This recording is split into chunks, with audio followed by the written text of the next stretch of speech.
वकील कत्ल के मुकदमे से चेयरमैन पीटीआई का नाम खारिज करने का केस है और खबर ये चेयरमैन तहरीक इंसाफ की अपील पर समाअत करने वाला बेंच तब्दील हो गया है। नुमाइंदा खुसूसी जुल्करनैन हमारे साथ हैं, उनसे बात करते हैं। जी जुल्करनैन।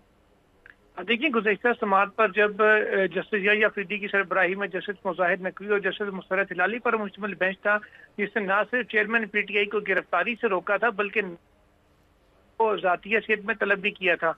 अब जब मामला 9 अगस्त का आया है तो बेंच में तब्दीली देखने में आई है। जस्टिस मुसर्रत हिलाली आइंदा हफ्ते दस्तयाब नहीं होंगी, उनकी जगह जस्टिस हसन अजहर रिजवी को बेंच में शामिल किया गया है और 9 अगस्त को सुप्रीम कोर्ट ने ही इस मुकदमे को दोबारा समाअत के लिए मुकर्रर करते हुए चेयरमैन तहरीक इंसाफ को ज़ाती हैसियत में तलब कर रखा है।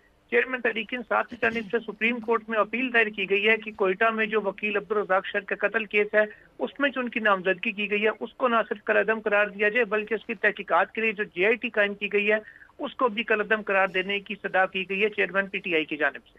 अच्छा जुल्करनैन, हमारे साथ ही आप मौजूद रहिए क्योंकि एक और खबर से मुतालिक आपसे बात करेंगे। Green line